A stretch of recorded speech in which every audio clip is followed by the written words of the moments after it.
ಆಂಧ್ರ ಮಾಜಿ ಸಿಎಂ ಜಗನ್ಮೋಹನ್ ರೆಡ್ಡಿಗೆ ಇದೀಗ ಸಂಕಷ್ಟ ಶುರುವಾಗಿದೆ. ರ್ಯಾಲಿ ವೇಳೆ ಜಗನ್ ಕಾರಿನ ಕೆಳಗೆ ಬಿದ್ದು ವ್ಯಕ್ತಿಯೊಬ್ಬರು ಸಾವನ್ನಪ್ಪಿದ್ದಾರೆ. ಆಯಾ ತಪ್ಪಿ ಕೆಳಗೆ ಬಿದ್ದ ವ್ಯಕ್ತಿಯ ಮೇಲೇನೆ ಜಗನ್ಮೋಹನ್ ರೆಡ್ಡಿ ಕಾರು ಹರಿದಿದೆ.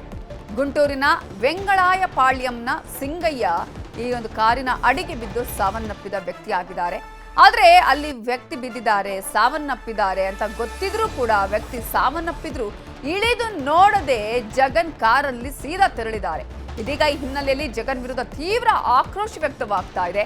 ಕೇಸ್ ಆಗುವಂತಹ ಸಾಧ್ಯತೆಗಳು ಕೂಡ ಕಾಣಿಸ್ತಾ ಇದೆ. ಯಾಕಂದ್ರೆ ವ್ಯಕ್ತಿಯ ಸಾವಾಗಿದೆ. ಇಲ್ಲಿ ಅವರ ಕಾರಿನ ಅಡಿಗೆ ಬಿದ್ದು ವ್ಯಕ್ತಿ ಸಾವನ್ನಪ್ಪಿದ್ದಾರೆ. ಆ ದೃಶ್ಯಗಳನ್ನು ಕೂಡ ನೀವು ಇಲ್ಲಿ ಗಮನಿಸ್ತಾ ಇದ್ದೀರಾ.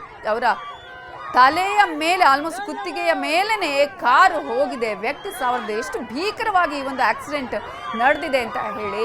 ರ್ಯಾಲಿಯ ವೇಳೆ ಈ ಒಂದು ಘಟನೆ ನಡೆದಿರೋದು, ಅಷ್ಟೆಲ್ಲ ಆಗಿದೆ, ವ್ಯಕ್ತಿ ಸಾವನ್ನಪ್ಪಿದ್ದಾರೆ ಅಂತ ಗೊತ್ತಾದ್ರೂ ಕೂಡ ಜಗನ್ ಅಲ್ಲಿ ಮಾತನಾಡದೆ ಅಥವಾ ಅಲ್ಲಿ ಒಂದು ಏನಾಯ್ತು ಅನ್ನೋದನ್ನು ಕೂಡ ನೋಡದೆ ಸೀದಾ ಕಾರಿನಲ್ಲಿ ತೆರಳಿದ್ದಾರೆ. ಇದು ಈಗ ಆ ಭಾಗದ ಜನರ ಆಕ್ರೋಶಕ್ಕೆ ಕೂಡ ಕಾರಣ ಆಗಿದೆ. ಹೌದು, ನುಗ್ಗಲು ಉಂಟಾಗಿದೆ. ಸಾಕಷ್ಟು ಸಂಖ್ಯೆಯಲ್ಲಿ ಜನ ಬಂದಿದ್ರು, ಅವ್ರ ಕಾರಿನ ಮೇಲೆ ಕೂಡ ನಿಂತ್ಕೊಂಡಿದ್ರು. ಆದ್ರೆ ಆ ಸಂದರ್ಭದಲ್ಲಿ ಒಬ್ಬ ವ್ಯಕ್ತಿಯ ಪ್ರಾಣನೇ ಹೋಗಿದೆ. ಈ ಒಂದು ರ್ಯಾಲಿ ಮಾಡುವಂತಹ ಸಂದರ್ಭದಲ್ಲಿ ನಿಮಗೆ ದೃಶ್ಯಗಳಲ್ಲಿ ಕೂಡ ನಾವು ತೋರಿಸ್ತಾ ಇದ್ದೀವಿ. ಒಂದು ಕಡೆ ರ್ಯಾಲಿಯ ದೃಶ್ಯ ಇದು ನೋಡಿ, ಅಲ್ಲಿ ಜನ ಸಾಕಷ್ಟು ಸಂಖ್ಯೆಯಲ್ಲಿ ನೆರೆದಿದ್ದಾರೆ. ಮತ್ತೊಂದು ಕಡೆ ಈ ತರ ಹೋಗುವ ಸಂದರ್ಭದಲ್ಲಿ ಎರಡೂ ಕಡೆ ಸಾಕಷ್ಟು ಜನ ಅಲ್ಲಿ ನೆರೆದಿದ್ದಾರೆ. ವ್ಯಕ್ತಿ ಕಾರಿನ ಅಡಿಗೆ ಬಿದ್ದಿದ್ದಾರೆ. ಅಲ್ಲಿ ಒಬ್ಬ ವ್ಯಕ್ತಿ ಸಾವನ್ನಪ್ಪಿದ್ದಾನೆ. ಯಾವುದು ಕೂಡ ಅದನ್ನು ಗಮನಕ್ಕೆ ತೆಗೆದುಕೊಳ್ಳದೆ ಕಾರಿನ ಸೀದಾ ಹೋಗಿದ್ದಾರೆ. ಒಬ್ಬ ವ್ಯಕ್ತಿಯ ಪ್ರಾಣ ಪಕ್ಷಿಯೇ ಈ ಒಂದು ರ್ಯಾಲಿಯಲ್ಲಿ ಹಾರಿ ಹೋಗಿದೆ.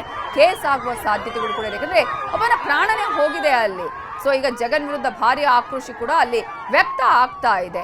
ಈ ಮೂಲಕ ಜಗನ್ಮೋಹನ್ ರೆಡ್ಡಿಗೆ ಇದೀಗ ಮತ್ತೊಂದು ಸಂಕಷ್ಟ. ಆ ದೃಶ್ಯವನ್ನು ನೋಡೋದಕ್ಕೆ ಸಾಧ್ಯ ಇಲ್ಲ, ಆ ರೀತಿಯಾಗಿದೆ. ಯಾಕಂದ್ರೆ ವ್ಯಕ್ತಿ ಕಾರಿನಡಿಗೆ ಬಿದ್ದಿದ್ದಾನೆ. ಕತ್ತಿನ ಮೇಲನೆ ಇಡೀ ಒಂದು ಕಾರಿನ ಚಕ್ರ ಹೋಗಿದೆ. ಅಲ್ಲಿ ಆತನ ಪ್ರಾಣ ಪಕ್ಷಿಯೇ ಹಾರು ಹೋಗಿದೆ. ರ್ಯಾಲಿ ಮಾಡುವ ಸಂದರ್ಭದಲ್ಲಿ ಎಷ್ಟು ಜಾಗೃತೆ ಇದ್ರೂ ಕೂಡ ಕಡಿಮೆನೆ. ಆದರೆ ಇಲ್ಲಿ ಆಗಿದ್ದೇ ಒಂದು ಅನಾಹುತ. ಒಬ್ಬ ಪ್ರಾಣವೇ ಹೋಗಿದೆ. ಆಮೇಲೆ ಸೀದಾ ಹೋಗಿದೆ ಕಾರು. ನೀವು ನೋಡಿ, ಅಲ್ಲಿ ಯಾರಿಗೂ ಕೂಡ ಗಮನಕ್ಕೆ ಇಲ್ಲ ಅನ್ನುವ ರೀತಿಯಲ್ಲಿ, ಗೊತ್ತೇ ಇಲ್ಲ ಅನ್ನುವಂತಹ ರೀತಿಯಲ್ಲಿ ಅಲ್ಲಿ ವ್ಯಕ್ತಿ ಸಾವನ್ನಪ್ಪಿದ್ರು ಕೂಡ ಅಲ್ಲಿಂದ ತೆರಳಿದ್ದಾರೆ. ಇದು ಇನ್ನಷ್ಟು ಜನರ ಆಕ್ರೋಶಕ್ಕೆ ಗುರಿಯಾಗಿದೆ.